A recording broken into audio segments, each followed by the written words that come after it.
ॐ नारायणः परो व्यक्तात् अण्डमव्यक्तसम्भवम् अण्डस्यान्तस्त्विमे लोका सप्तद्वीपा च मेदिनी। हरि ओम।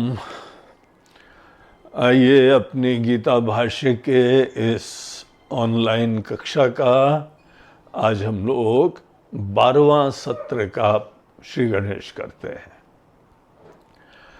कल हम लोग यहाँ पे भाष्य के अंदर उस पड़ाव के ऊपर थे जहाँ पे शंकराचार्य जी जो यहाँ प्रतिपादित सिद्धांत है उसके लिए हमको उदाहरण दे रहे थे। प्रतिपादित सिद्धांत क्या है, इसको पुनः एक बार मन में लाए हैं।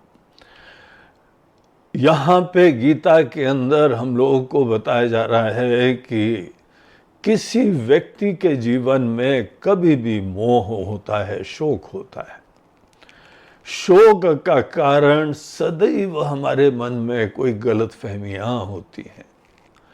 गलतफहमियों को, विपरीत ज्ञान को, इसी को मोह कहा जाता है। मोह के कारण ही शोक होता है और कोई कारण नहीं है। इतना भी अगर हमको दिमाग में, दिल में बहुत अच्छी तरह से बात बैठ जाए, आप निश्चित रूप से समझिए ये बहुत बड़ा भगवान का आशीर्वाद होगा। हम लोग नहीं किसी जो है वो देवताओं के ऊपर हाथ उठाएंगे, उंगली उठाएंगे, नहीं ईश्वर के आक्रोश के बारे में सोचेंगे, नहीं यहाँ पे दुनिया की रीति, कलयुग है, फलाना युग है, उन सब चीज़ों के बाद सोचेंगे, और नहीं हमारे कोई पुराने कर्मों की बात है। कर्मों से हम लोगों को बाहर के अनेकों परिस्थितियों से शोक नहीं प्राप्त होता है। जो भी कर्म है वो परिस्थिति दे देते हैं, और मूल बात यह है कि कैसी भी परिस्थिति आए हमको शोकाकुल होना है, इसका कोई औचित्य नहीं है। शोक तब होता है जब हमको परिस्थिति में क्या करना चाहिए वो बात स्पष्ट नहीं होती है। हमारे दृष्टिकोण से करने में भी समस्या लग रही है और नहीं करने में भी समस्या लग रही है।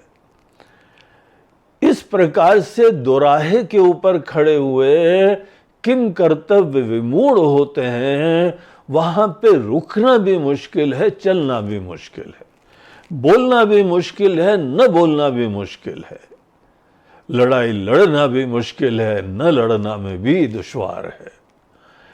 जब ऐसी जीवन में परिस्थिति आ जाए तो उस समय जो घुटन होती है उसको शोक बोलते हैं। इसीलिए शोक कोई किसी चीज के वजह से नहीं आता है।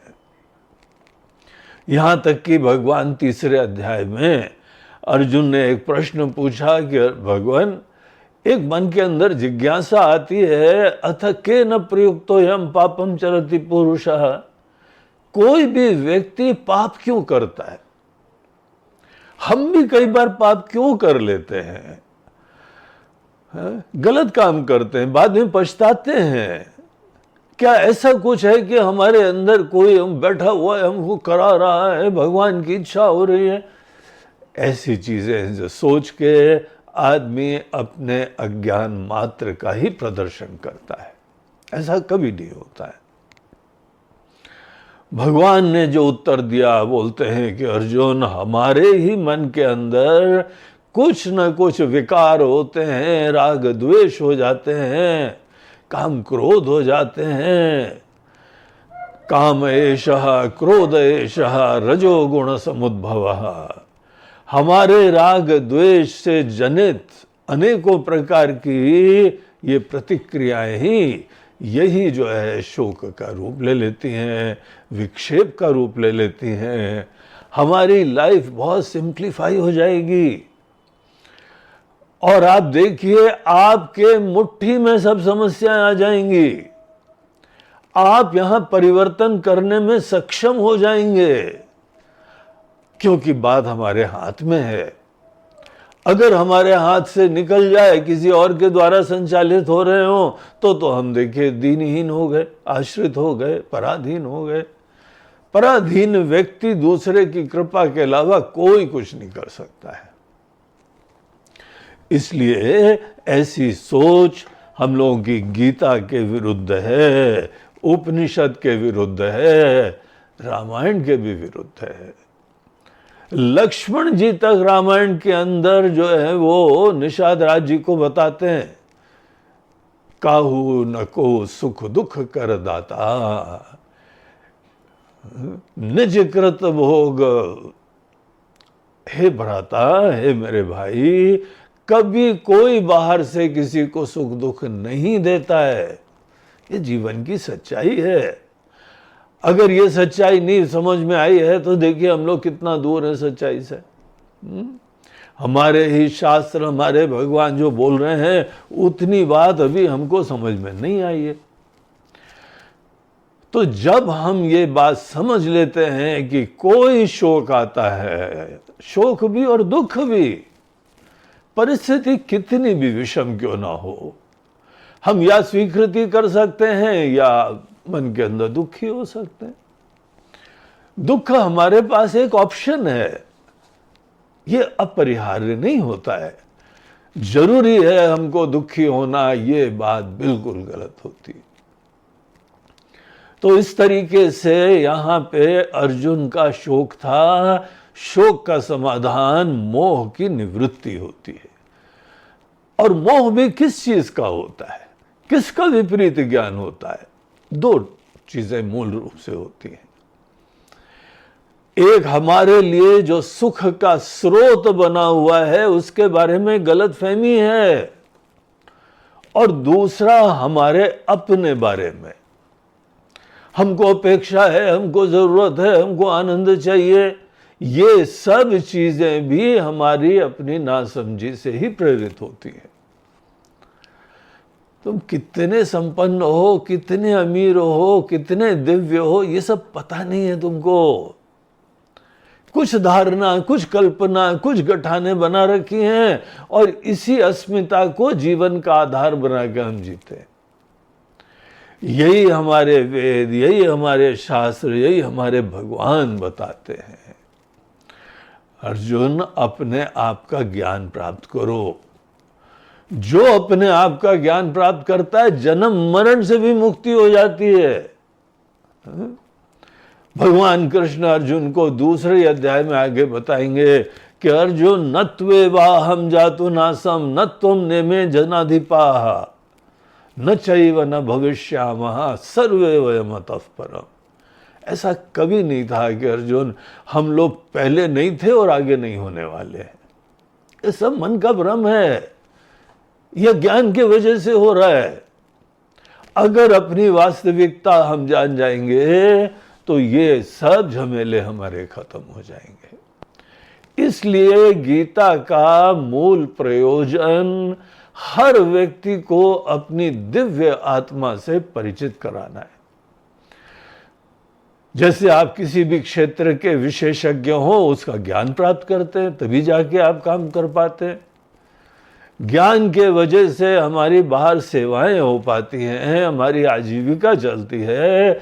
ठीक ज्ञान के वजह से ही अपनी ही अस्मिता बनती है, डिग्निफाइड अस्मिता। तो यही मूल गीता का प्रयोजन है, यही उपनिषदों का भी प्रयोजन है। जो वेदांत का, वेद का शिरोभाग है वेदांत, उसमें यही बात बताई हुई है। जीवन में मरने से पहले अपनी वास्तविकता का ज्ञान प्राप्त करो। और अपनी वास्तविकता के ज्ञान के लिए हमको अपने अंदर जो भी एग्जिस्टिंग धारणाएं हैं उसमें प्रश्न चिन्ह लगाना चाहिए, उसके ऊपर पुनरालोकन करना चाहिए। तो आत्मज्ञान हमारा गोल है, और उसके लिए आज तैयारी नहीं है। आज इतनी धारणाएं हैं, इतने अभिमान हैं, इतने राग द्वेष हैं, यही क्लेश और विकार हमारे अंदर काई बन के मन के ऊपर छाए हुए हैं। इनको जो है हैंडल करना बहुत आवश्यक है, अन्यथा आत्मज्ञान अपना परिचय नहीं आदमी प्राप्त कर सकता। देखिए, ये हमारे क्लेश और विकारों की क्या विडंबना है कि हम अपने आप को नहीं जान पाते हैं। अपने बारे में भी जो सुना सुनाया है, कहीं पे धारणा बैठ गई, जीवन भर वही चलता रहता है। तो अर्जुन, ये जो है बाकी बाहर के कर्मों से फ्री होके सब चीजों से मन को अगर ये बात समझनी है, भगवान की ये बात समझनी है, तो हमको क्या करना पड़ेगा? हमको बाकी अपनी पुराने अज्ञान के काल में जनित धारणाएं, जो जो मन के अंदर धारणा, इससे सुख होता है, इससे दुख होता है, सब चीजों पे प्रश्न चिन्ह लगाओ और विचारो। कुछ अनेकानेक चीजें, सदकर्म करो, सद्भावना रखो और सद्विचार का आश्रय लो।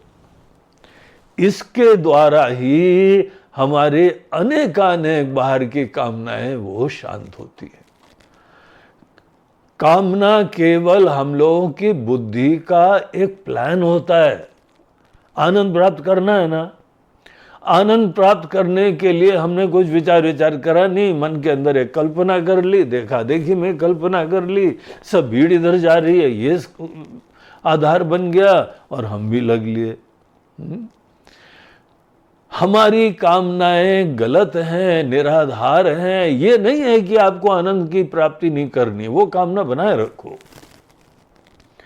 लेकिन ये जो हम लोगों ने दुनिया के अज्ञानी लोगों को अपना जो गुरु बना लिया है ना, दुनिया के अज्ञानी लोगों के ही पथ का अनुसरण कर रहे हैं, उनकी फॉलोइंग कर रहे हैं।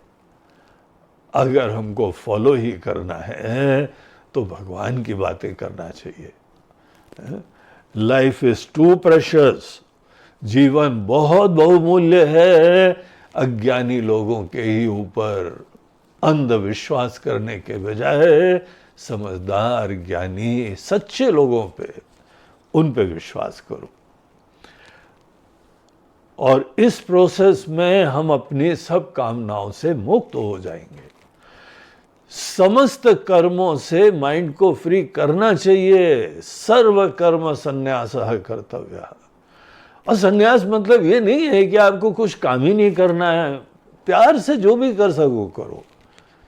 ये अपेक्षा से, पराधीनता से, डर के मारे, लोभ से, इन चीजों से प्रेरित जो कामनाएं होती हैं, उनको अज्ञान जनित समझना चाहिए। तो ये जब हमारा माइंड फ्री होगा तब आत्मा का ज्ञान प्राप्त होता है। सोच लीजिए, जो जो आत्मा का ज्ञान जिन्होंने प्राप्त करा है ना, कैसे बाहर की दुनिया से, अपनी ही धारणाओं से फ्री हुए हैं वो। हम लोग अंततः अपनी धारणाओं से ही हार जाते हैं। धारणा ऐसी तीव्र बना लेते हैं कि उन्हीं के पराधीन रह के जीवन हमारा व्यतीत हो जाता है। तो सर्व कर्म संन्यास पूर्वकात आत्मज्ञान निष्ठा, हमको अपने अंदर ज्ञान की प्राप्ति और ज्ञान में स्थिति, इसके लिए पात्रता होती है। ऐसे नहीं हो जाता है। अगर आज आपको हम बता भी दें कि आप ये आनंद के धाम हो, पहली बात तो दिल में बात बैठती नहीं है। दुनिया भर के विचार हमारे अंदर शंकाएं ले आते हैं। हम आपको बड़ा बता रहे हैं, आपको महान बता रहे हैं, तो भी इतना छोटापना मन के अंदर बैठा हुआ है कि अपने बड़प्पन की बात भी नहीं स्वीकार कर पाते। तो इसीलिए हमको बहुत वर्क करना होता है। आत्मज्ञान यद्यपि लक्ष्य है, अंततः अपने आप को ही, अपनी वास्तविकता को जानना है, लेकिन इसके लिए इतना कचरा हमने जमा कर लिया है कि इन सब चीजों से मुक्त होने में हमको थोड़ा वर्क करना पड़ेगा। इसके लिए अनेकों चीजें बताई गई हैं। भगवान बोलते हैं कि हमारी इच्छाएं तामसी होती हैं, राजसी होती हैं और सात्विक होती हैं। हमको सब इच्छाएं नहीं शांत करनी है, तामसी और राजसी इच्छाओं को समझो, इस कैटेगरी में क्या क्या आता है, उसके लक्षण क्या होते हैं, उनको दूर करो मात्र। सात्विक इच्छाओं को जरूर प्राप्त करो, सात्विक सोच, सात्विक इच्छा, सात्विक ज्ञान, सात्विक कर्म। 18वें अध्याय में आप जाएंगे जब धीमे धीमे, तो वहां देखेंगे पूरी डिटेल्स हमको प्राप्त होती है। तो ऐसे जो है वह हम सात्विकता का आश्रय लें, और इससे हमारे मन के अंदर सब अज्ञान जनित कामनाएं खत्म हो जाती, शांत हो जाती। आदमी बगैर रीजन के शांत प्रसन्न रहता है। आजकल तो किसी की प्रसन्नता देख के इतना आश्चर्य लगता है, क्यों भाई बहुत खुश नजर आ रहे हो, क्या कारण है? देखो यहां हमारे भगवान बोल रहे हैं बगैर कारण के तुम सुखी होगे, और इतने दुखी लोगों की संगत में पड़े हुए हैं कि जहां पे कोई बोल दे हाँ भाई आज बहुत खुश नजर आ रहे हो, क्या बात है, एज दो कोई कारण होगा, कोई परिस्थिति होगी तभी हम जाके सुखी हो सकते हैं। क्या अज्ञानियों की संगत है, क्या रोगियों की संगत है, मूर्खों की संगत है। आप जैसे जैसे अपने अंदर अच्छे विचार से और अच्छे गुणों से, सात्विक गुण से युक्त होंगे, आत्म बुद्धि प्रसादजम, आपके मन के अंदर सहज प्रसन्नता बनी रहेगी। ऐसे लोग कहीं पर भी जाएं, पूरे वातावरण में खुशी की लहर दौड़ जाती है। आप आए बाहर आई, आप कहीं पे पहुंच जाएं तो ऐसे नहीं पॉकेट में है करने का, जबरदस्ती हंसना, कोई जोक करना, कोई लाफ्टर शो के थोड़ी कोई जो है वो एक्टर हो। प्रसन्न रहना, खुश रहना, पॉजिटिव रहना, क्योंकि आप जानते हैं कि आपकी वास्तविकता क्या है, क्योंकि आप जानते हैं कि जगत की वास्तविकता क्या है, क्योंकि आप जानते हैं किसी के अंदर शोक हो, दुख हो, उसका क्या कारण होता है। ये लाइफ की बहुत आवश्यक ज्ञान है, फंडामेंटल लाइफ साइंसेस हैं ये। और ये विडंबना है कि ना हमारे शिक्षा व्यवस्था में, ना कॉलेज में, ना प्रोफेशनल स्टडीज में, और ना घर में, ना मंदिर में। मंदिर में भी भगवान की मूर्ति के अलावा वहां क्या कौन सी शिक्षा मिलती है आपको?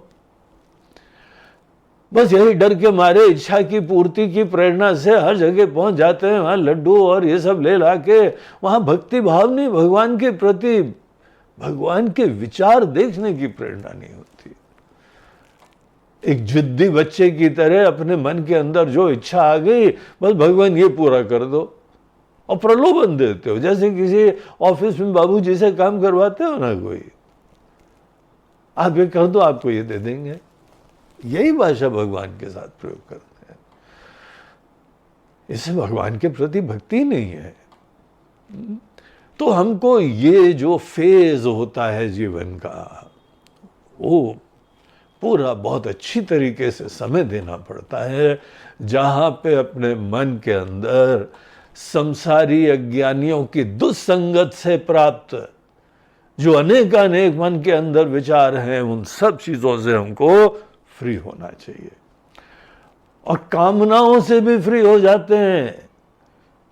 बस एक ही कामना है, अपने आप को जानो, हृदय में भगवान बैठे हुए हैं उसको जानो। ये कामना तीव्र होती जानी चाहिए। बगैर कामना के नहीं रहते हैं, बगैर थॉट के नहीं रहते हैं, मगर इस चीज की कामना होनी चाहिए।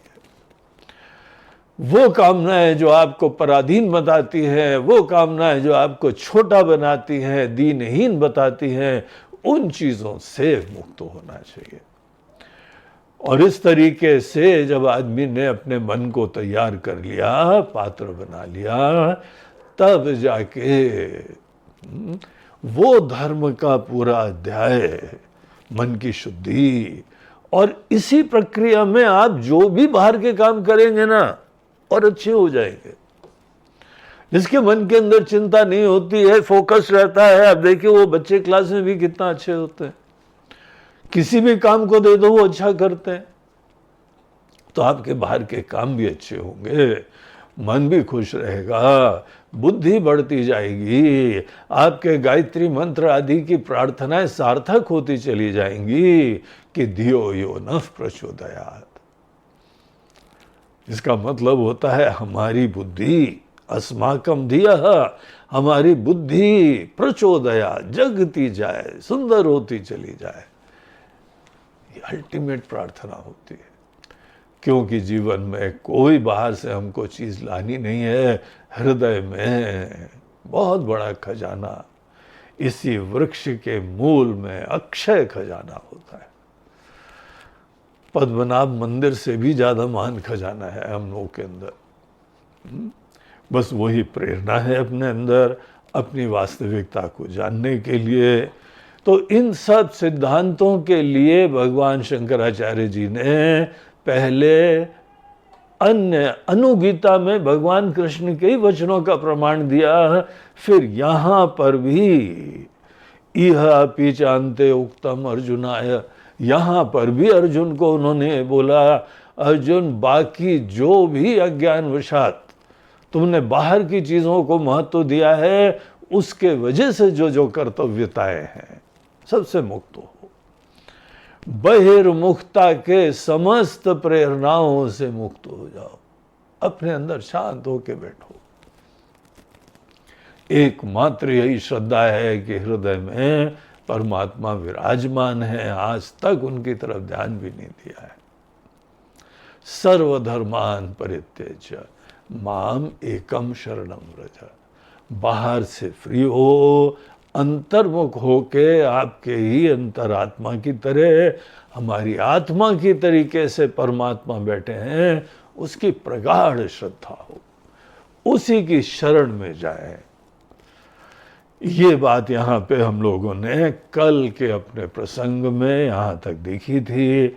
अब देखिए हम लोग इसी चीज में आगे बढ़ते हैं और आचार्य बोलते हैं, हम यहाँ पढ़ रहे हैं आगे का, अभ्युदयार्थः अपि यह प्रवृत्ति लक्षणो धर्म वर्णाश्रमांच उद्देश्य विहितः सह देवादि स्थान प्राप्ति हेतु अपि। देखिए, जो हम लोगों को अनेकानेक प्रवृत्ति लक्षण धर्म, कर्म बताए, पूजा बताई, यज्ञ बताए, कोई अनुष्ठान जो करने की बात बताई है, ये सब सही होते हैं। अगर कोई व्यक्ति सपोज प्राइम मिनिस्टर बनना चाहता है, देश का राजा बनना चाहता है, संभव है ना? क्यों नहीं संभव है? अनेकों लोग बनते हैं, कैसे कैसे बन गए। अच्छे लोग भी बन सकते हैं, बुरे लोग भी बन सकते हैं, कोई भी बन सकता है, बस उसके लिए उसको उचित मेहनत करनी पड़ती है। सब लोग उतनी मेहनत नहीं कर पाते हैं, लेकिन इसका मतलब ये थोड़ी एक ऐसा तरीका नहीं है। डेफिनेटली इस प्रकार के तरीके होते हैं, और जो सिंसियरली चाहेगा वो उसको प्राप्त कर सकता है। तो यहां पे आचार्य बोलते हैं अभ्युदयार्थः अपि। अभ्युदय मतलब कि आपके अनेकों बाहर से भिन्न भिन्न सुख, सुरक्षा, व्यवस्था, अनुकूलता, वैभव, बाहर आपकी जरूरतें, संसार में हमारी जरूरतें, क्लास की तरह से आप चाहो तो आप पूरा कर सकते हो। यहां पे देवत्व की प्राप्ति भी आप कर सकते हो। देवादि स्थान प्राप्ति हेतु ये सब अनेकानेक। देखिए, पूजा में क्या होता है, यज्ञ में क्या होता है, एक बहुत महान लक्ष्य रखा जाता है, उसके प्रति रिस्पेक्ट होती है, उसके प्रति प्रेरणा होती है, और उसी के लिए कोई पुरुषार्थ होता है। जो हमारे लिए पूज्य होते हैं ना, दरअसल हमारे लिए वही लक्ष्य होते हैं, तभी हमारा सर झुकता है। कोई बहुत संपन्न है, आप उस संपन्न के प्रति आराधना कर रहे हैं, तो आप संपन्नता लाभ प्राप्त करना चाहते हैं। जो ये देवता की अवस्था है, आप उस तक उठ सकते हैं। इसीलिए अगर ज्ञान की प्राप्ति करना है तो आप ज्ञान की देवी सरस्वती जी की आराधना करें, डेफिनेटली आप ज्ञानी हो जाएंगे। वही लक्ष्य होगा, उसी के लिए मेहनत होगी।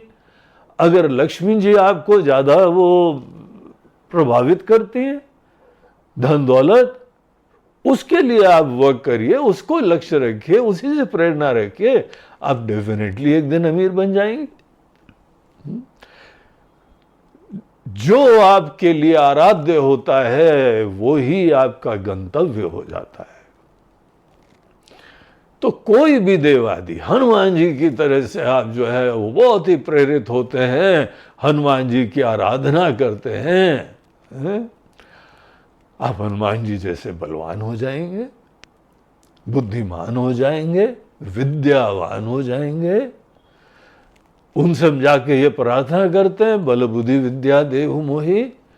हे हनुमान जी, जैसे आपके अंदर ये बल है, कितना बल है, कितनी बुद्धि है, अगर हम इन्हीं का रिस्पेक्ट देते हैं, बहुत प्रेरणा प्राप्त करते हैं, मनुष्य की उस दिशा में गति हो जाती है। इसीलिए अगर ये यहां पे अनेकानेक पूजाएं, यज्ञ, अनुष्ठान, ध्यान, ये सब चीजें हमको उस देवता की प्राप्ति का आशीर्वाद दे देती हैं।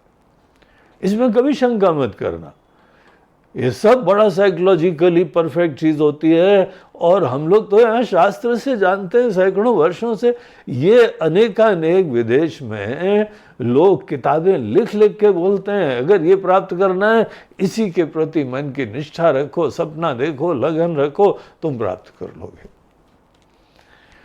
एक किताब हमने देखा, think and grow rich, college में थे, पढ़ते थे, तो कहीं लाइब्रेरी में दिखाई पड़ी। बोला ये बड़ी मजेदार चीज है। अभी तक तो सोचा था कि अगर रिच होना है तो ये मेहनत करो, वो मेहनत करो, ये महाशय ये प्रस्ताव ना दे रहे हैं, थिंक एंड ग्रो रिच। तो किताब हमने जो है इशू करवाई और उसकी पढ़ाई करी, तो उनका यही उसमें विचार था, एक लक्ष्य रखो, पूर्ण विश्वास रखो। जिस व्यक्ति के अंदर पूर्ण विश्वास, लगन एक लक्ष्य के लिए होता है, और यहां पे धन के बारे में अगर होगा, तुम डेफिनेटली धनी बन जाओगे। वो सब काम करने लगोगे, वो काम करने में प्रयास भी नहीं लगेगा, बल्कि उत्साह लगेगा, खुशी लगेगी, एफर्टलेसली काम करोगे, और एक दिन डेफिनेटली तुम बन जाओगे। ये सब बातें यहाँ पर हम लोगों के लेफ्ट एंड राइट आसानी से बच्चों जैसी बातें हैं जो यहाँ बता दी जाती हैं। यही सब देवता लोग होते हैं। तो आप अनेकानेक अपने अभ्युदय की सिद्धि के लिए आपके हाथ में है। जैसा अपना भविष्य बनाना चाहो आप डेफिनेटली बना सकते हो, इसमें कोई शंका नहीं है कि यही पूजा, यही यज्ञ, यही अनुष्ठान, अगर आप किसी भी देवता को समक्ष रख के उसकी आराधना करते हैं, आप उस रंग में रंगते जाते हैं, उस प्रेरणा से युक्त होते जाते हैं, और वैसे आपको जरूर वो अवस्था की प्राप्ति हो जाएगी। कोई आश्चर्य नहीं है। हाँ, ये है कि केवल पूजा मत करना, उसके दिशा में पुरुषार्थ भी करना पड़ता है। अब कोई बच्चा जो है वो ओलंपिक का गोल्ड मेडल चाहता है, सपने देखता है, विचार करता है, वही उसके चिंतन का विषय होता है, किताबें पढ़ता है, लोगों से ऐसी संगत में जाता है, गाइडेंस लेता है, फिर उस दिशा में मेहनत भी करता है। जो लोग ये सोचते हैं कि केवल भगवान से प्रार्थना कर लो काम बन जाएगा, वो मूर्ख हैं, वो ना समझ है। हमको डेफिनेटली बहुत ये शक्तिशाली दिव्य लोगों का आशीर्वाद चाहिए। उनका जो है आशीर्वाद आपको मिले, प्रसन्नता मिले, गाइडेंस मिले, और जब हम उसी लक्ष्य के लिए बहुत ही प्रेरित हो जाते हैं तो कर्म एफर्टलेसली होता है, प्रेम से होता है, थकावट ही नहीं लगती है, सतत वो आदमी करता रहेगा तो भी नहीं थकेगा। पुरुषार्थ करना बहुत आवश्यक है।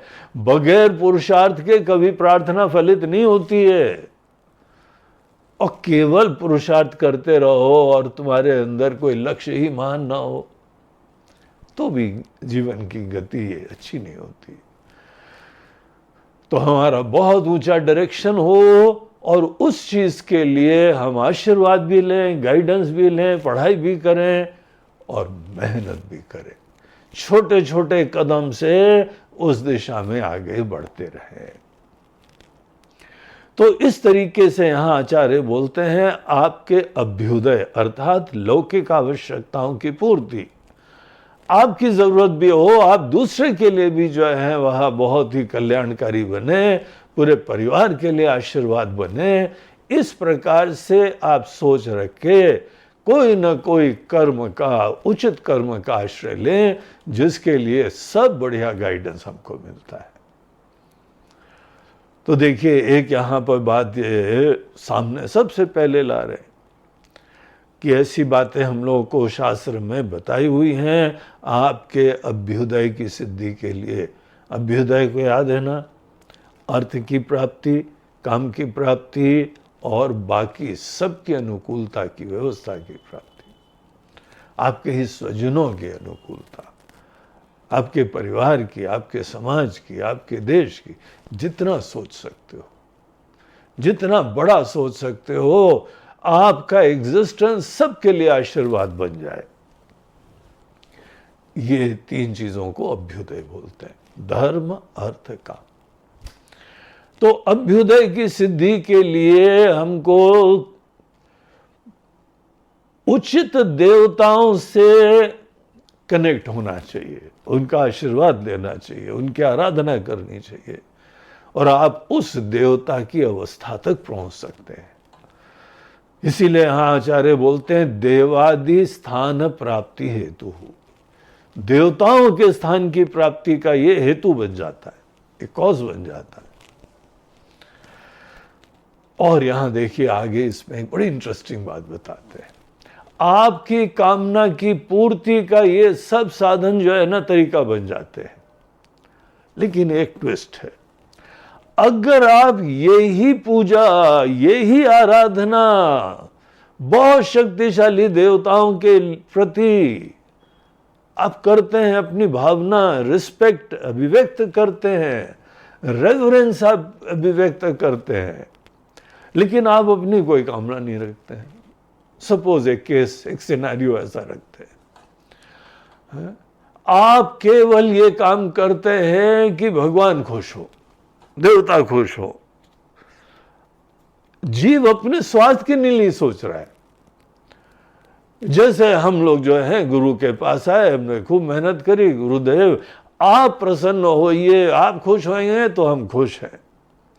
अनेकों प्रेमी लोग, पति पत्नी भी एक दूसरे के लिए, अगर तुम खुश हो तो बस हम खुश हैं, तुम्हारी खुशी में हमारी खुशी है।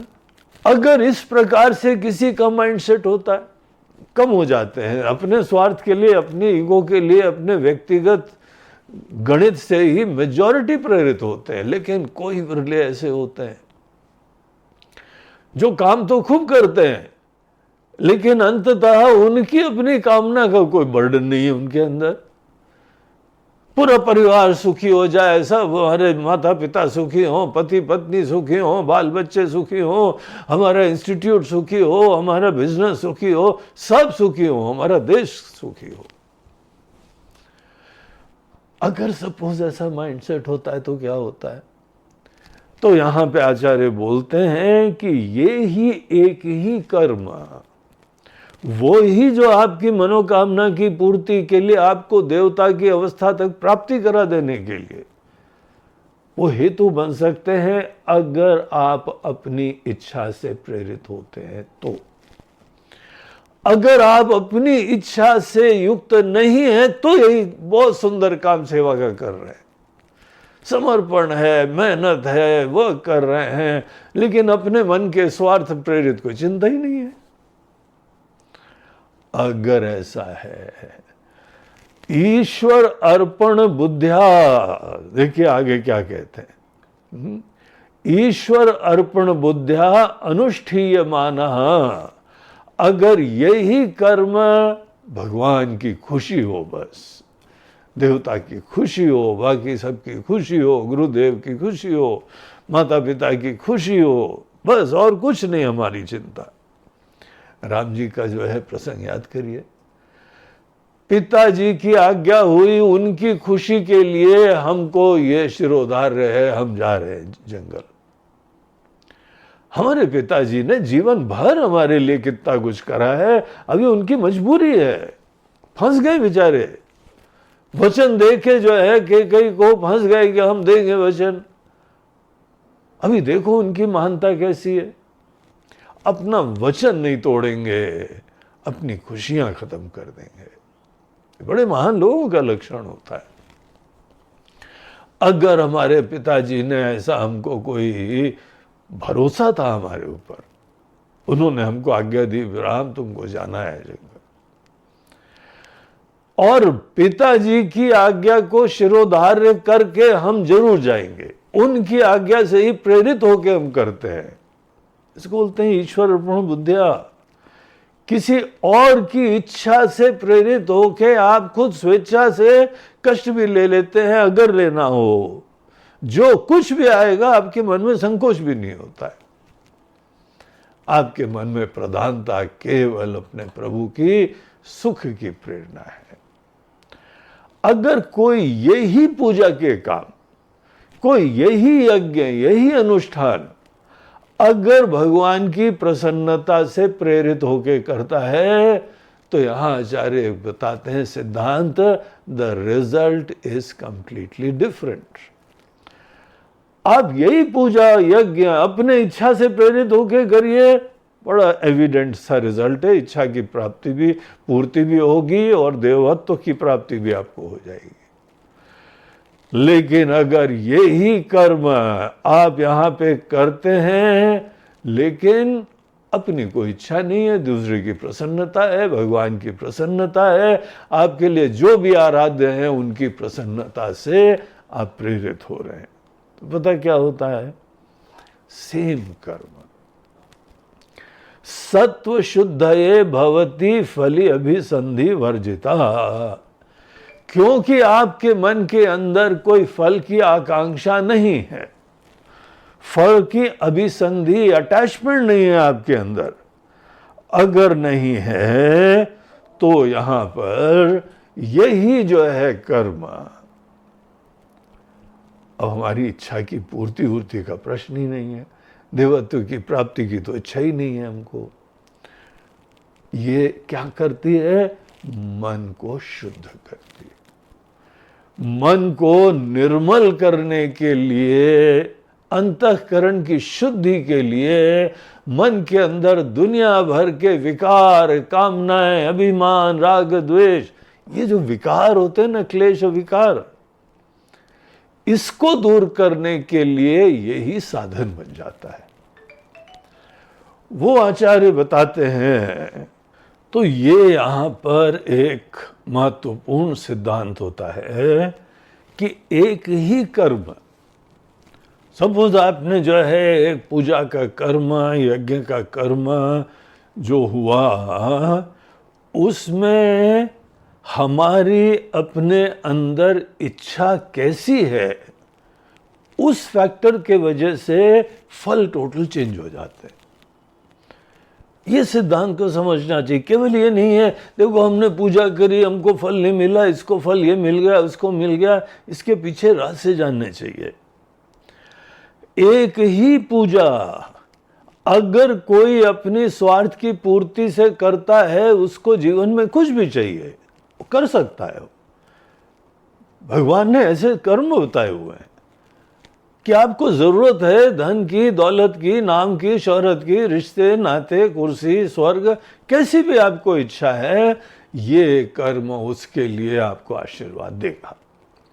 सेम कर्म अगर आप करते हैं बगैर इच्छा के, अपने लिए इच्छा नहीं, स्वार्थ के लिए इच्छा नहीं है, बल्कि ये किसी के सेवा के लिए है, किसी अन्य के हित के लिए आपके अंदर प्रेरणा है, भगवान खुश हो, आपके गुरुदेव खुश हो, आपके स्वजन खुश हो, और आप ऐसी मस्ती में पूर्णता के भाव से युक्त हैं कि दूसरे की खुशी में आपकी खुशी है। तत्सुख सुखित्वम, उनके सुख में हम सुखी होते हैं, हमारी अपने आप में कोई अपेक्षा नहीं है। ऐसा माइंडसेट होना पड़ता है, ऐसा प्रेमी होना पड़ता है। कोई आपके लिए इतना इंपॉर्टेंट हो कि उसकी खुशी में आपको खुशी आती हो, तो सेम कर्म अगर आप बहुत अच्छी तरह से करते हैं, ऐसे कर्मों से आदमी के मन के विकार खत्म होते हैं। इसको बोलते हैं निष्काम कर्म। निष्काम कर्म में स्वार्थ के प्रेरणाएं नहीं है, लेकिन कोई ना कोई कामना है। भगवान खुश हो, गुरुदेव खुश हो, आपके स्वजन खुश हो, आपके अलावा कोई भी। और वैसे तो हमारे मैं मेरे के दायरे में ना हो तो ज्यादा अच्छा है। जो भी मेरा होता है ना, वो मैं का एक्सटेंशन होता है। अगर आप बस केवल परिवार के लोगों के लिए प्रेम से सेवा कर सकते हैं, पड़ोसी के लिए कर ही नहीं सकते, दुनिया के लिए कर ही नहीं सकते, तो भी छोटापन है, फिर मन शुद्ध नहीं होगा उतना। जितना हो सकता है नहीं होगा। यहां इसीलिए सीधे भगवान की प्रसन्नता, दुनिया के मालिक हैं, पूरी दुनिया उनका परिवार है। आप भगवान की खुशी के लिए काम करें तो यह आपके मन के अंदर बड़प्पन की सोच का सूचक है। एक जगह कहीं पे कोई बांध बन रहा था, तो अनेकों लेबर्स काम कर रहे थे। एक रिपोर्टर गया, सबसे एक इंटरव्यू लिया, उनसे बोला, क्यों भैया किस लिए काम कर रहे हो? बोलते भाई किस लिए काम कर रहे हो? कमाई के लिए कर रहे हैं, पैसा मिलेगा, खाएंगे पिएंगे, और क्या के लिए? बोला अच्छा ठीक। दूसरे के पास गया तो भैया क्यों काम करते हो तुम? बोला अरे भाई हमारे परिवार है, हमारे वहाँ बड़े प्रिय लोग हैं, इतनी सेवा करते हैं हमारी, हम कमाई करेंगे, सबके लिए हम जो है आशीर्वाद बन जाएंगे, सबकी ज़रूरतें पूरा करने के लिए। तो वो दूसरे से वो कितना डिफरेंट था। ये केवल अपनी सोच रहा है और ये पूरे परिवार की सोच रहा है। बोला अच्छा बहुत बढ़िया। तीसरे के पास गया, बोला कि तुम काहे के लिए काम कर रहे हो? बोलते अरे आपको पता नहीं है, हमारे गांव में जो है एक बांध बनने वाला है, उसके बाद बिजली पैदा होगी, उसके बाद पानी हम लोगों को 12 महीना मिलेगा और हमारे पूरे गांव का कल्याण होगा। उसकी सोच और बढ़ी। हमारी सोच कैसी होती है? कोई बोलता है, अरे हनुमान जी बोलते हैं कोई हमको चिंता नहीं, हमारे राम जी खुश हो। अगर आदमी के मन के अंदर मोटिवेशन सेल्फलेस होता जाता है और व्यापक होता जाता है, तो भी डायनेमिक काम होता है, तो भी कर्म बहुत अच्छी तरह से होता है। इसके इफेक्ट डिफरेंट हो जाते हैं। उसके इफेक्ट क्या होते हैं, उसके लिए यहां शंकराचार्य जी बोलते हैं कि ऐसा जो कर्म देवादि स्थान प्राप्ति हेतु अपि सन, इवन दो यही कर्म आदमी को दूसरे अपेक्षावान वाले को देवत्व की प्राप्ति करा रहा था, वही कर्म ईश्वर अर्पण बुद्धिया अनुष्ठीय माना। अगर आपने ईश्वर अर्पण बुद्धि से यह काम करा, सत्व शुद्ध ये भवति, यही मन को साफ करने का तरीका है। क्योंकि फल अभिसंधि वर्जिता, उसके मन के अंदर कोई फल की प्राप्ति की इच्छा ही नहीं है अपने, वो तो हर चीज में खुश रहता है। भगवान खुश रहे तो हम खुश, आपके स्वजन खुश रहे तो आप खुश, आपका देश खुश रहे तो आप खुश। आप तो हर हालत में खुश रहने की आपने कला सीख ली है। इस प्रकार के माइंडसेट से यही पूजा, यही यज्ञ, यही अनुष्ठान, यही सब व्रत टोटली डिफरेंट फल दे देता है। हम लोग हनुमान चालीसा का पाठ करते हैं ना, मन मुकुर सुधारी श्री गुरु चरण सरोज रज निज मन मुकुर सुधारी। अपने मन रूपी शीशे को साफ करने की प्रेरणा प्रार्थना करते हैं। तो एक बार मन को साफ कर दिया, उसके उपरांत आगे अपना अनुष्ठान चल रहा होता है। लेकिन ये तो सोचो कैसे शुद्ध होता है, उसका रहस्य बता रहे हैं। सदैव अपने स्वार्थ की चिंता, अपनी वासनाएं, अपने काम क्रोध, तो यही सतत बने रहोगे, इसी को मलिनता बोलते हैं। यही अशांति लाती है, यही बेचैनी लाती है। इन चीजों से फ्री होके जब प्रेम से आप युक्त होके काम करते हैं, प्रेम की महिमा है ये। प्रेम जहां है वहां अपने स्वार्थ की चिंता नहीं होती है। यही प्रेम का लक्षण होता है। तो जब आदमी सच्ची भक्ति से, प्रेम से प्रेरित होके कोई भी कार्य करता है, उसका मन और निर्मल होता जाता है। कामना हो, मलिन होता जाता है। कामना से निवृत्ति का यही तरीका है, निष्कामता के वजह से ही मन निर्मल होता है। तो बोलते हैं देखिए, ये ही संसारी कर्म जो प्रवृत्ति लक्षण वाले होते हैं, ये करो वो करो, ऊपर तो कर्म हो रहे हैं, बाहर कर्म हो रहे हैं, लेकिन मन शुद्ध हो रहा है। इसीलिए ये विशिष्ट धर्म की डिटेल्स इंपॉर्टेंट होती है। कर्म बाहर करेंगे तो बाहर फल होता है, लेकिन एटीट्यूड्स कैसी होती है, अपेक्षाएं कैसी होती हैं। अपेक्षा अपने बारे में हो तो हमको उसका भी आशीर्वाद मिलेगा, पूरी होगी अपेक्षा। और अगर अपने बारे में फकीरी है, मस्ती है, निश्चिंतता है, तो मन और शुद्ध निर्मल होता जाता है। और यही चीज जो है आपको ज्ञान के लिए, आत्मज्ञान के लिए तैयार करने के लिए बाहर के कर्म अनुष्ठान भी आपको आशीर्वाद देने लगते हैं। और ये देखिए आगे क्या बोलते हैं आचार्य, शुद्ध सत्व से च, ये ही जिसका मन शुद्ध हो गया, शांत हो गया, अपने बारे में चिंता ही नहीं करता है। जितना सात्विक होते जाते हैं उतना ये प्रेम से जीवन संभव होता है। जिसके अपने बारे में बहुत कामनाएं हैं, अभी भी बड़ी लिस्ट है, भगवान अगर आप दर्शन दे तो हमको एक दिन का टाइम बता देना, लिस्ट तैयार कर लेंगे, इतनी सारी इच्छाएं हैं हमारी। और सात्विक व्यक्ति के अंदर कोई अपनी चिंता नहीं होती है। हम जीवित हैं, यही भगवान की कृपा है। कृपा देखने के लिए अकल चाहिए, कृपा देखने के लिए विशेष व्यवस्था नहीं, विशेष विवेक चाहिए होता है। कुछ गरीब लोग झोपड़ी में बैठे, खाना पीना खा के ढोलक बजा रहे हैं, रे राम रस बरस रहा है, राम रस बरसे मन चातक क्यों तरसे, बूंद बूंद में कृपा हरि की अंबर से बरसे, वो गाना गा रहा है। इतनी कृपा बरस रही हमारे ऊपर। ऐसा नहीं है कि बाहर हमको कोई चीज दिखाई पड़ेगी तभी हमको कृपा दिखाई पड़ती, अनुभव होती। आप किसी परिस्थिति में कृपा देख सकते हैं। तो इस तरीके से ये सत्व शुद्धि, शुद्ध सत्व से च, और एक बार आप इसी प्रकार से कर्म, फिर तो ये एक रस मिल जाता है। निश्चिंत, प्रसन्न, प्रेमी होकर काम करने की आदत पड़ जाती है। और आप सब काम ऐसे ही करते हैं, क्योंकि जब आपको एक ऐसा हल्के बनेगा, वो सब टेंशन के तरीके होते हैं, बोझे से जीना होता है, स्वार्थ की कामना है, उसको सकाम कर्म बोलते हैं। सकाम कर्म सदैव बोझे से, टेंशन से, अभिमान से होता है।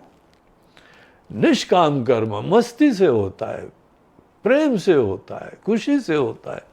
कर्म का अंदाज ही अलग होता है। और किसी को एक बार इसका रस मिल जाए, वो सतत जो है ऐसे ही कर्म करता रहता है। केवल पूजा के कर्म नहीं, सभी कर्म इसी एटीट्यूड से ऐसे लोग करने लगते हैं। और जब आपके जीवन में सब कर्म प्रेम से होने लगते हैं तो उसी से सत्व की शुद्धि हो जाती है। सत्व शुद्धि मतलब मन की शुद्धि। और यहाँ आचार्य आगे बोलते हैं शुद्ध सत्वस्य च ज्ञान निष्ठा योग्यता प्राप्ति द्वारेण। ये ही मन के अंदर ज्ञान की प्राप्ति के लिए पात्रता उत्पन्न करता है। ज्ञान की प्राप्ति, ज्ञान में निष्ठा, ज्ञान में रमना, सतत टिके रहना, ये सब चीजों के लिए ऐसा मन ही कॉम्पिटेंट होता है, पात्र होता है। ज्ञान निष्ठा योग्यता प्राप्ति द्वारे न ज्ञान उत्पत्ति हेतुत्वेन च निश्रेयस हेतुत्वम च भी प्रतिपद्यते। यही कर्म निश्रेयस की प्राप्ति के लिए वही हेतु बनने लगता है। हेतु मतलब कॉज, यही इसके लिए आशीर्वाद बनने लगता है। हम कर्म तो बाहर से कर रहे हैं, लेकिन मन की फकीरी, निश्चिंतता, प्रेम, प्रसन्नता सतत बढ़ती जा रही है। देखिए, प्रेम ऐसी चीज है, आप प्रेम से प्रेरित होते हैं तो प्रेम बढ़ता जाता है, प्रेम से ही प्रेम बढ़ता है। और सतत आप उसी एटीट्यूड से जीवन जीते रहते हैं तो आपका मन अपने आप निर्मल, प्रसन्न, निश्चिंत होता रहता है। और इस तरीके से जितने हद तक हम अपने अंदर अपने काम में कर्मों से मुक्त हैं, उतने हद तक सर्व कर्म संन्यास हो रहा है। 18वें अध्याय में भगवान वहां पे एक वाक्य बोलते हैं, हमने भी 2-3 बार कोट करा। काम्यानाम कर्मणाम न्यासम संन्यासम कवयो विदुहु। समस्त आपकी कामनाओं से आप मुक्त हो गए। पहले थी बहुत सारी कामनाएं, अब अपने बारे में कोई कामना नहीं आती है। हमारी जरूरतें भी पूरी हो रही हैं और साथ साथ जो है इन सब चीजों का लिमिटेशन भी समझ में आ गया। इसीलिए कोई कामना नहीं होती है। जैसे हमारे अपने स्वार्थ के लिए, एक व्यक्ति के लिए हमको कोई कामना नहीं है, वो ही एक शुद्ध मन कहलाता है। उसमें विचारशीलता ज़्यादा होती है, ऑब्जर्वेशन अच्छा होता है, सेंसिटिविटी ज़्यादा अच्छी होती है, बातें जो हैं समझ में अच्छी तरह से आती हैं। ये सब पोटेंशियल उसके अंदर जगता चला जाता है।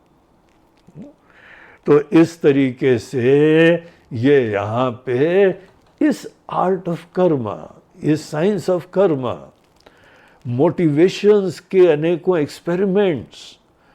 मोटिवेशन अगर आदमी अपेक्षा का अपने स्वार्थ के लिए करता है तो डिफरेंट रिजल्ट्स, और यही कर्म प्रेम से करते हो तो डिफरेंट रिजल्ट। ये सब अनेकानेक रहस्य हम लोगों के सनातन धर्म के पैकेज में दिए होते हैं। कैसे कोई बाहर कर्म कर रहे हैं और मन शुद्ध हो रहा है। अब आपको ये बातें स्पष्ट हो गई होंगी। तो इस तरीके से मोक्ष की प्राप्ति के लिए ऐसे लोग तैयार होते जाते हैं। इन लोगों के अंदर प्रेरणा भी फ्री होती जाती है। ये सब बाहर की चीजों की प्राप्ति से कुछ होता ही नहीं है। कैसी भी परिस्थिति हो हम तो खुश ही रहते हैं, बल्कि बस दूसरे को, बच्चों को ये चाहिए ये दे दो, ये खिलाना ये खिला दो, ये पीना है ये पिला दो। जो जिसको करना है आप सबको करते रहते हैं। दूसरों की खुशी में आपकी खुशी हो रही है और आपका हाल क्या है? हर परिस्थिति में खुश। तो उनकी बाहर की इच्छाएं तो खत्म होती हैं, फिर इन लोगों के मन के अंदर क्या इच्छा रहती? इनके अंदर भी एक इच्छा होती। जिस भगवान ने इतना आशीर्वाद दिया है, अब हाई टाइम उस भगवान को भी अच्छी तरह से जाने। हम मूल रूप से क्या होते हैं, आत्मा की तरीके से कौन विराजमान है, यहां पे वो स्पार्क ऑफ एग्जिस्टेंस, वो जीवन का एक स्पार्क आ गया। देखो आदमी जड़ चीज, मट्टी से बना शरीर चलने लगता है, बोलने लगता है, फिरने लगता है। ये आत्मा क्या चीज होती है? परमात्मा कौन होते हैं, कैसे दुनिया बनाते हैं? ये जीवन के बहुत ही सूक्ष्म गहन रहस्य जो अभी तक जीवन के इस आपाधापी में, दौड़ में कभी ज्यादा ध्यान नहीं दे पाए। अब ये फ्री माइंड इन चीजों में बहुत अटेंशन भी दे पाता है, प्रेरणा भी हो जाती है, इच्छा भी हो जाती है, सामर्थ्य भी हो जाता है। तो हमारा सामर्थ्य जो है इस तरीके से प्राप्त होता है। और आदमी देखिए बाहर के कर्म करते करते, अभ्युदय की सिद्धि करते करते निःश्रेयस की प्राप्ति के लिए भी पात्र बनता जा रहा है। और आपको एक और चीज बताएं, सकामता से जब आप निष्कामता में ट्रांजिशन करते हैं, एक वो लाइफ का फेज था कि हमारे लिए हमारी इच्छा, हमारी कामना, हमारी वासना, हमारी इज्जत, हमारी प्रतिष्ठा, एक समय होता है। अनेकों लोग उस समय इन चीजों से प्रभावित होते हैं, लेकिन ये सब चीजों से इंसान ग्रो ओवर भी कर जाता है। जब आप इन चीजों से ग्रो ओवर कर जाते हैं तो यही प्यार से करा हुआ, सेवा भाव से करा हुआ जो कर्म होता है वो आपके मन का मार्जन करता है, शुद्धि करता है, हमारे मन को मांझ के रख देता है, चमका देता है। और जब मन बाहर से फ्री होता जाता है तो उसी के प्रपोर्शन में ऐसी सूक्ष्म चीजें, एज दो सूक्ष्म, मगर ये तो बड़ी एविडेंट ही, हम कौन है, आत्मा क्या है, परमात्मा क्या है, ऐसी इच्छाएं इन लोगों के अंदर सर उठाने लगती हैं। अथा तो ब्रह्म जिज्ञासा, अब परमात्मा के बारे में जिज्ञासा होने लगती है, भगवान को जानने की इच्छा होने लगती है। वो कौन प्रभु हैं, इतनी सुंदर दुनिया बनाई, इतना हमको भी आशीर्वाद दिया, दुनिया में सर्वोत्कृष्ट योनि, मनुष्य की योनि वो उन्होंने हमको प्रदान करी। वो तो छप्पड़ फाड़ के दे रहे, कौन दे रहा है, कैसा है वो? बहुत सब लोगों की खुशी के लिए काम करा। अब भगवान को जानेंगे तो भगवान की भी खुशी के लिए काम करेंगे। तो इस तरीके से उसके अंदर वैल्यू स्ट्रक्चर ही चेंज हो जाता है। अब भगवान के लिए काम करना है, और सबसे बड़ी बात है भगवान को जानना है हमको। और एक बार आप जीवन में जानते हैं, इच्छा किसी चीज की उत्पन्न हो जाए, उसी दिशा में गाड़ी चलती है। बाहर धन दौलत, नाम शोहरत, भोग विलास की इच्छा हो गई तो जीवन की गाड़ी उधर चल गई। सबकी खुशियों के लिए आप जीवन जीने लगे तो आपकी गाड़ी वहां चलने लगी। अब भगवान के बारे में जिज्ञासा का जन्म हो गया है, और ये भी इच्छा हमको आके एनवलप कर लेती है, ओवर पावर कर देती है, इतनी इंपॉर्टेंट हो जाती है कि बाकी सब चीजें किनारे कर देने में कोई चिंता नहीं होती। इस दिशा में अकेले चलना कोई इशू नहीं लगता है। आराम से आदमी अकेले इस दिशा में जाके सत्संग करता है, अच्छे लोगों से मिलता है, कहीं गाइडेंस लेता है, कोई और एक्सपेरिमेंट करता है, कोई प्रयोग करता है, चिंतन करता है, इधर उधर से किताब खरीद के लाता है, और यही उसके लिए सबसे क्रिटिकली इंपॉर्टेंट चीज लाइफ में बन जाती है। अब देखिए, आपका सामर्थ्य भी हो गया और आपके अंदर प्रेरणा भी हो गई। कौन रोकेगा आपको? ऐसे लोग जहां से राइट ज्ञान मिलता है, और हम लोगों के देश में वेदांत वो शास्त्र होता है जहां हमको इन क्वेश्चंस का उत्तर प्राप्त होता है। तो वेदांत का सत्संग वो ढूंढता है, इधर उधर जाता है, सत्संग जो है वो प्राप्त करने की कोशिश करता है, और इस तरीके से वहाँ पे एक नया चैप्टर चालू होता है। भगवान के ही वचन है, इन सब चीज़ों के बारे में हम लोगों को जो है बताया हुआ है, और ये सूक्ष्म बातें, बड़ी फाइन चीज़ें, एक एक हमको यहाँ पे अपने ही इस सत्संग से ज्ञान होता जाता है। तो ये स्ट्रक्चर जो है पूरा भगवद गीता का है। हम लोगों को एक ऐसे धर्म का पैकेज दिया गया है जिसमें कुछ प्रवृत्ति भी होती है और निवृत्ति भी होती है। यही पूजा पाठ आदि कर्म के पैकेज इतने बढ़िया हैं, वैलिड हैं, कि अगर आपकी बाहर की इच्छा की पूर्ति होनी है, डेफिनेटली करता है। स्वर्ग की प्राप्ति करनी है तो स्वर्ग कामो यजेता, ये अग्निहोत्र कर्म करो, ऐसे करो, ऐसा पुरुषार्थ करना है।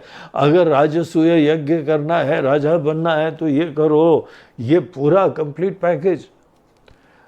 देखिए, आदमी हर समय कोई ना कोई तो मार्गदर्शन लेता है, वेदों से गाइडेंस लेता है, तो उसमें सब होलिस्टिकली उसको डील करते हैं। आपका पुरुषार्थ भी क्या करना है वो भी बताते हैं, कौन कौन से देवता का इन्वोकेशन करना वो भी बताते हैं, कहां से प्रेरणा चाहिए वो भी बताते हैं। तो शास्त्रोक्त जो कर्म है, यज्ञ आदि, वेदों में जो भी कर्म है उनको यज्ञ के नाम से बुलाते हैं, क्योंकि बड़े होलिस्टिक होते हैं। आपके पुरुषार्थ का भी स्वरूप बताते हैं और देवताओं का भी वहां पे स्थान बताते हैं। इन देवताओं से आपको ऐसी इच्छा की पूर्ति में बहुत आशीर्वाद मिलेगा। तो ये सब बिल्कुल सच्चाई है। उनका जो है हम लोगों को आश्रय लेना चाहिए, यही हमारी कामना की पूर्ति करवाते हैं। और जैसे जैसे आपको मोटिवेशन कुछ भिन्न होता जाएगा, ये मन के ऊपर असर डालते जाते हैं। तो इस तरीके से यहाँ तक हम लोगों ने देखा। अब लास्ट सेशन हम लोगों का एक और बचा है, जिसमें यहाँ पर आप भाष्य का देखिए, इधर गीता प्रेस की किताब में लास्ट पेज जो है, यहाँ पर एक दो पैराग्राफ छोटे सेक्शन और हैं, उसके द्वारा ये पूरी उपोद्घात भाष्य, उपोद्घात बोलते हैं भूमिका को, इंट्रोडक्टरी सेक्शन को, गीता का जो इंट्रोडक्टरी सेक्शन है उसका कंक्लूजन फाइनली कल हम लोग यहाँ देखेंगे। तो आचार्य क्या बोलते हैं, और इसी तरीके से फिर से हम लोग बाकी सबका समराइजेशन करेंगे और ये प्रसंग यहाँ समाप्त होएगा। ये बहुत इम्पोर्टेंट सुंदर प्रसंग है। हम प्रेरणा देंगे कि आप इस चीज़ को बार बार 2-3 बार सुन लीजिए, निष्कर्ष पूरा स्पष्ट हो जाए, थॉट का फ्लो आपको यहाँ पे दिखाई पड़ा होगा, और ये बहुत ही महत्वपूर्ण है। इतनी बात जिसको समझ में आ गई उसको भगवत गीता का उचित लाभ मिलेगा। वो माइंडसेट भी तैयार हो जाएगा कि भगवत गीता का सब्जेक्ट मैटर क्या है, यहाँ पे हमको क्या प्रयोजन सिद्ध होता है, कैसे गाइडेंस मिलता है। ये टोटल मैप देना, पूरा मार्गदर्शन प्रदान करना, रोड मैप मिल जाता है। तो ये सेक्शन बहुत इम्पोर्टेंट है, इसीलिए हमने यहाँ पर इसकी यहाँ ऑनलाइन क्लासेस का संकल्प करा और यथासंभव इसको हमने प्रेजेंट करने की कोशिश करी। तो इसके साथ आज का यहाँ सेशन हम लोग समाप्त करते हैं। कल लास्ट सेशन, कल मतलब नेक्स्ट वाला, जब भी रिलीज होगा, जब भी पब्लिश होगा। ओम नमः पार्वती पतये, हर हर महादेव। ओम पूर्णमदः पूर्णमिदं पूर्णात् पूर्णमुदच्यते पूर्णस्य पूर्णमादाय पूर्णमेवावशिष्यते। नमेवावशिष्यते। ओम शांति शांति शांति। हरि ओम। श्री गुरुभ्यो नमः। हरि ओम। नमस्कार।